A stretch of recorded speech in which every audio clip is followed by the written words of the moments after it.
Bienvenidos a este estudio de la lección de escuela sabática, que esperamos sea de mucha ayuda y bendición para todos. Así que muchas gracias por estar aquí.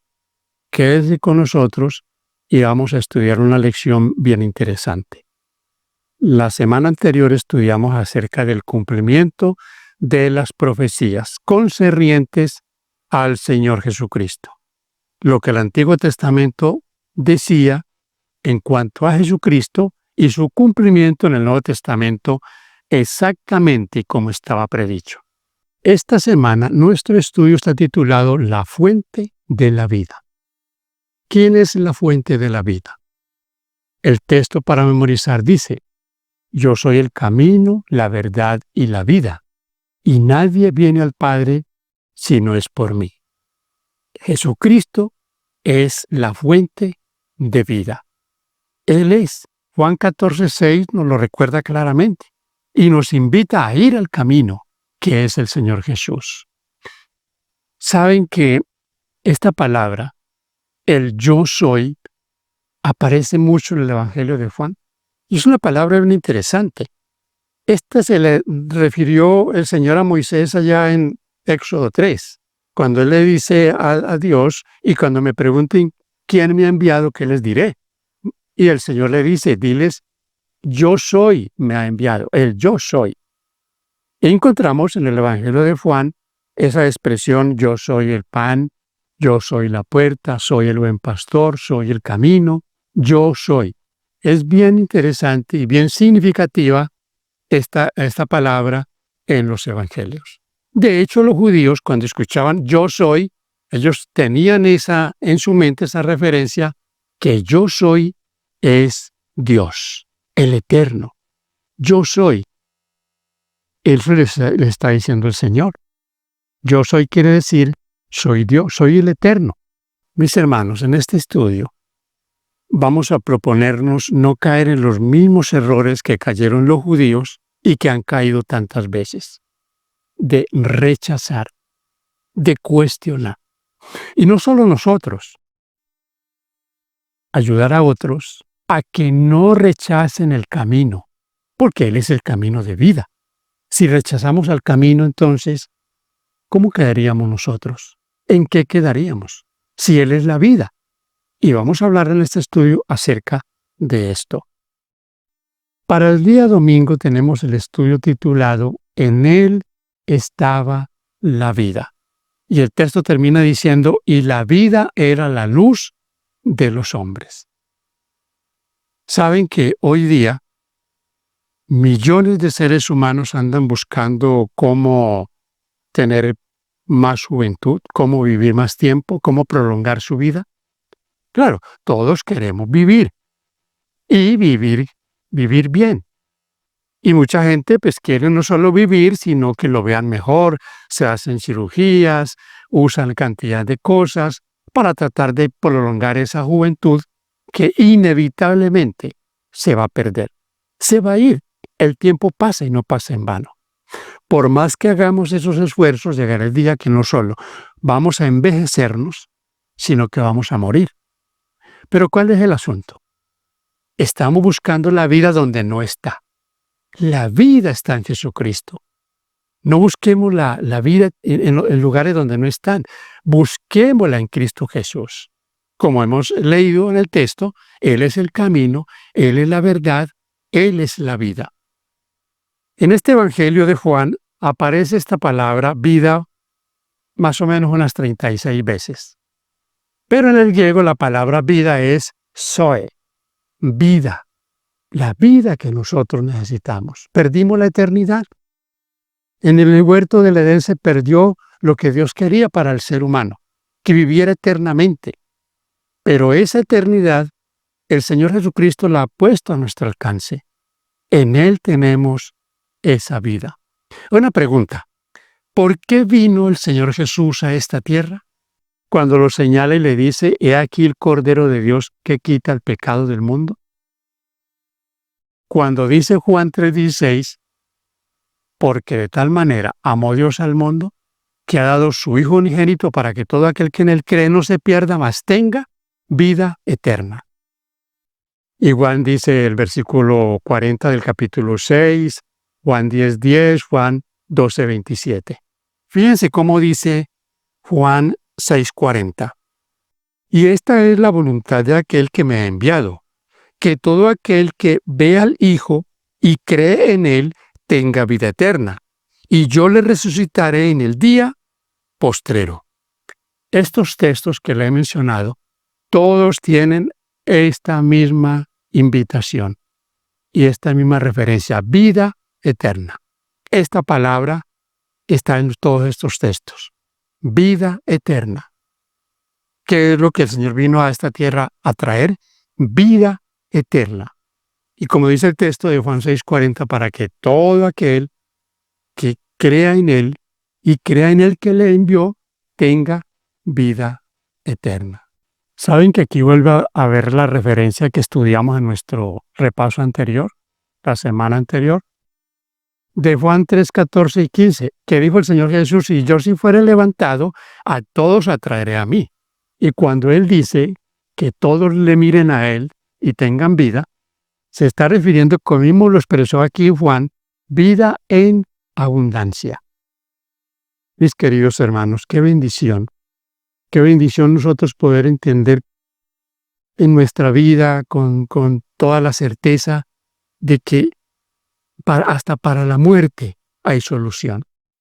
¿Por qué hay solución para la muerte? Porque podemos morirnos. Eso es lo más natural. Pero al morir, habiendo creído en el Señor Jesús y en el ofrecimiento de vida, nosotros tendremos vida.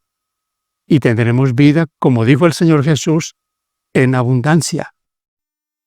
Palabras de vida eterna. Juan 6, 61 al 68.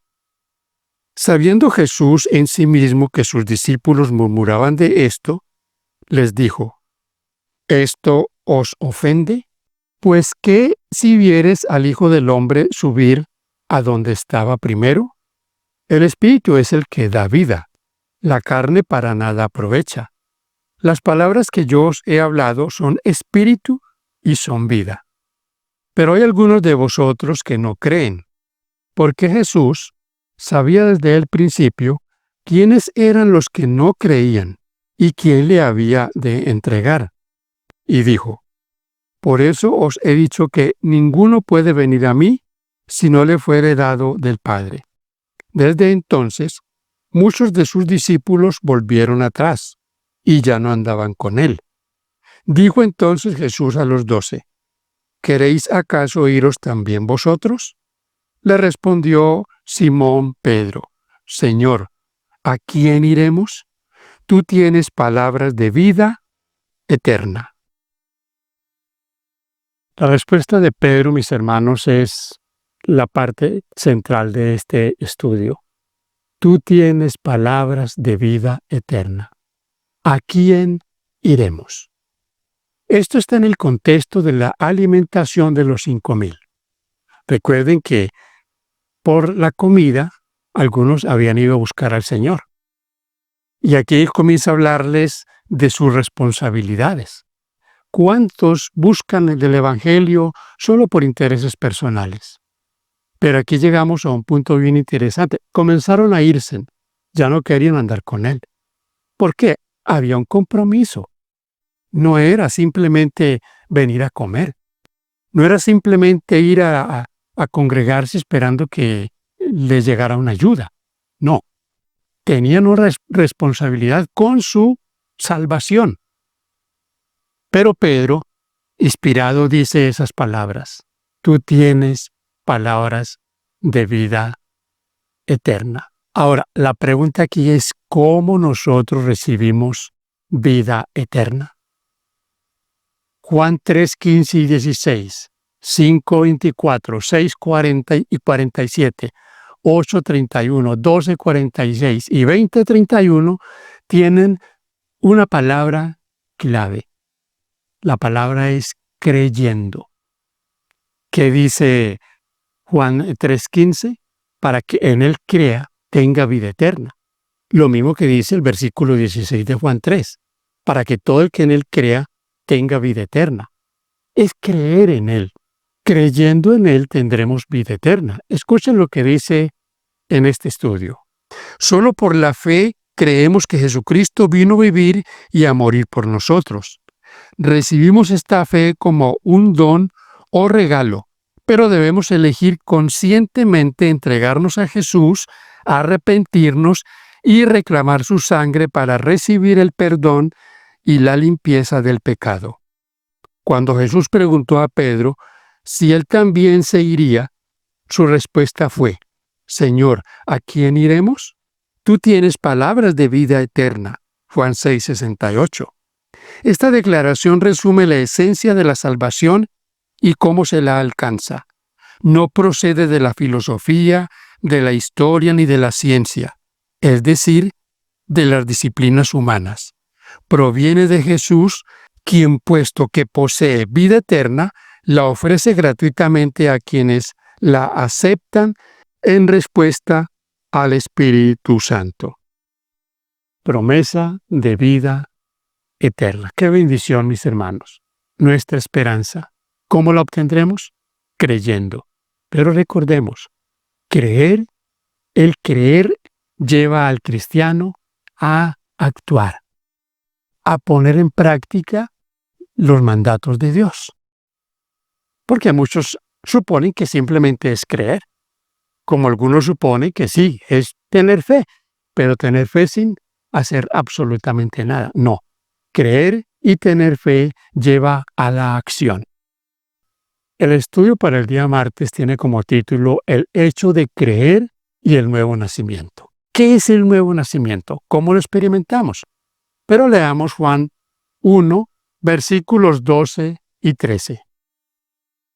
Mas a todos los que le recibieron, a los que creen en su nombre, les dio potestad de ser hechos hijos de Dios, los cuales no son engendrados de sangre, ni de voluntad de carne, ni de voluntad de varón, sino de Dios. Engendrados por voluntad de Dios. Creer en su nombre. Hermano querido, experimentar la conversión, convertirnos en hijos ya habiendo sido recibidos por adopción y por consiguiente, dice el apóstol Pablo, herederos. ¿Cómo alcanzamos eso? Romanos 10:17 dice que eso es por el oír y por la palabra de Dios. En este crecimiento, en este proceso, debemos ir avanzando, pero no podemos avanzar sin estar en actividad en cuanto a nuestra vida cristiana, nuestra vida espiritual. Es la palabra de Dios. Por eso Pablo dice en Romanos, es por el oír la palabra de Dios. Romanos 8:16 dice que el Espíritu da testimonio. ¿De qué da testimonio? De que nosotros somos hijos de Dios, hijos de Dios. ¿No les parece eso maravilloso? ¿No es una experiencia extraordinaria? Si a usted y a mí nos preguntaran, ¿cómo pruebas que la vida cristiana, que Jesús, que realmente esto es real? ¿Saben cómo lo podemos hacer? Con nuestra experiencia, con el cambio que mi familia, mis compañeros de trabajo, de estudio, mis vecinos ven que mi vida ha cambiado, que estoy experimentando un nuevo nacimiento, que soy un hijo de Dios. Eso es irrefutable. Nadie puede poner eso en tela de juicio.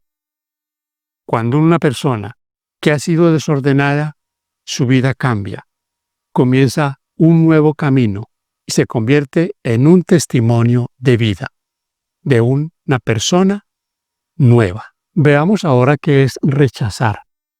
Rechazar la fuente de la vida. Saben que, y esto ha ocurrido a lo largo de la historia, cuestionar los mandatos de Dios, cuestionar la palabra de Dios. Hoy, millones de seres humanos andan cuestionando. Millones de cristianos cuestionan que esto sí, que esto no. O sea, siempre hemos tenido como esa tendencia a cuestionar a Dios, a poner la Biblia en tela de juicio, a hacer tantas cosas que se van convirtiendo en hábitos que nos llevan hacia el fracaso. ¿A qué andamos averiguando? ¿O en qué anda averiguando el ser humano? Bueno, está la Biblia. Pero, ¿qué dice la ciencia? ¿Qué dicen los filósofos? ¿Qué dicen los científicos? A ver, la arqueología, ¿cómo probamos que sí, que lo que dice la Biblia es cierto? Saben que cuando una persona hace esto, cuando un líder hace esto, cuando alguien que está predicando la Biblia está buscando esto para cuestionar o para dar posiblemente como una nueva idea en cuanto a lo que es este libro, cada vez va a comenzar a tener más y más cuestionamientos y va entrando más en un terreno realmente bien peligroso. ¿Por qué? Porque anda sometiendo la Biblia a un juicio. La somete a un juicio y nunca va a terminar. Nunca va a terminar de estar haciendo estas cosas, de estar cuestionando aquí y allí. Ahora veamos, mis hermanos, un poquito lo que pasó en Números capítulo 13, versículos 23 al 33. En este capítulo está lo de los espías que fueron a la tierra de Canaán para mirar cómo era la tierra a donde ellos iban a llegar. A los 40 días vuelven con el informe. ¿Qué traen de allá? Traen unos frutos que tenían que cargarlos entre dos en varas. O sea, era una tierra muy buena. Pero 10 vienen con un informe totalmente negativo. Nos van a acabar, son gigantes, somos... No, era una cosa, pues, no se podía. 2, Caleb y Josué dicen que sí se puede, que somos más que ellos, les dicen. Pero pudo más la parte negativa. Es interesante esto, mis hermanos, porque si lo miramos al contrario, si hubiesen sido 10 que hubiesen llegado con el informe positivo y 2 hubiesen dicho, no, eso es imposible, ¿a quién hubieran escuchado? De seguro habrían escuchado a los 2 negativos y los 10 que traían el informe positivo hubieran quedado en nada. Y todo el pueblo se hubiese ido a favor de ellos. Aquí la aplicación, mis hermanos queridos, es cómo nosotros no caemos en estos mismos errores. Rechazar la fuente de vida, rechazar la palabra de Dios, cuestionar todo, nos lleva al fracaso. Es que esa idea de que es que tenemos que abrir la mente y tenemos que tener respuestas para todo, hermanos, hay cosas en las que no tendremos respuesta aquí, en esta tierra. Las respuestas no están aquí. Como dice Deuteronomio 29, las cosas secretas pertenecen a Jehová nuestro Dios, mas las reveladas son para nosotros. Nuestro estudio como centro tiene que el Señor Jesucristo es la fuente de la vida eterna. Rechazarlo a Él es rechazar la vida. Llegamos a nuestro estudio para el día jueves. Condenación. Hemos venido en un proceso de paso a paso que nos ha mostrado cómo nosotros tendremos vida. Rechazar esas pautas, mis hermanos queridos, es rechazar la vida. En Juan 3:18, versículo 36, capítulo 5, versículo 24, versículo 38, 8:24 y 12:47 hay una palabra especial. La palabra es creer. Creer en Cristo. Creyendo tendremos vida. Pero como hemos venido analizando, creer, mis hermanos queridos y amigos, es creer y actuar. No es simplemente creer. Ahora, ¿recuerdan ustedes al Señor Jesús en el desierto? En la tentación, Mateo 4, 1 al 5. Satanás llega a tentarle. Jesús pudo haber elegido 40 días sin comer. ¿Qué pudo haber elegido? Convertir las piedras en pan. Pero ¿cómo respondió el Señor? Respondió con un escrito está. Esto sí que es bien interesante y bien importante para nosotros. Escrito está. Si no está escrito, o si está escrito, debemos ponerle cuidado. Porque muchos hablan de cosas que no están escritas. Y otros niegan lo que está escrito. El Señor Jesús, en cada uno de esos pasos de tentación, respondió a Satanás, escrito está. Podemos regresarnos al huerto del Edén. ¿Qué cuestionó Eva? Cuestionó la palabra de Dios. Dios había dicho, no coman. Pero ella no oyó la palabra de Dios. Cuestionó al Señor en lo que Él había dicho. Tal vez pensó, bueno, ¿y por qué Dios nos ha dicho que no comamos? ¿Cuántos hoy siempre están preguntando, ¿y por qué Dios nos dice que tenemos que hacer esto o hacer aquello otro? Mis hermanos, la vida eterna está en el Señor Jesús. La condenación está en todo lo contrario, en rechazar al Señor Jesús. Aceptarlo a Él es vida. Rechazarlo es condenación. Hemos llegado al final de este estudio, mis hermanos y amigos. Gracias por acompañarnos hasta este punto. Tenemos aquí 2 capítulos que nos recomiendan que los leamos, los estudiemos. Del deseado de todas las gentes, Dios con nosotros y controversias. Y precisamente vamos a leer una parte que está en el deseado de todas las gentes. Este está en la página 16. Al condescender a tomar sobre sí la humanidad, Cristo reveló un carácter opuesto al carácter de Satanás, pero se rebajó aún más en la senda de la humillación. Hallado en la condición de hombre, se humilló a sí mismo, hecho obediente hasta la muerte y muerte de cruz. Así como el sumo sacerdote ponía a un lado sus magníficas ropas pontificias y oficiaba en la ropa blanca de lino del sacerdote común, así también Cristo tomó la forma de siervo y ofreció sacrificio, siendo él mismo a la vez el sacerdote y la víctima. Él herido fue por nuestras rebeliones, molido por nuestros pecados. El castigo de nuestra paz fue sobre él. Isaías 53, 5. Cristo fue tratado como nosotros merecemos a fin de que nosotros pudiésemos ser tratados como Él merece. Fue condenado por nuestros pecados, en los que no había participado, a fin de que nosotros pudiésemos ser justificados por su justicia, en la cual no habíamos participado. Él sufrió la muerte nuestra, a fin de que pudiésemos recibir la vida suya. Por su llaga fuimos nosotros curados. Isaías 53, 5. Qué verdad más asombrosa, mis hermanos. Él lo ha hecho todo. ¿Qué debemos hacer nosotros? Ir a Él. Vamos a Él. Él tiene vida. Que Dios te bendiga. Agradecemos que usted comparta este mensaje con sus amigos, con sus contactos. Gracias por estar aquí y por apoyarnos en este ministerio. Que Dios te bendiga.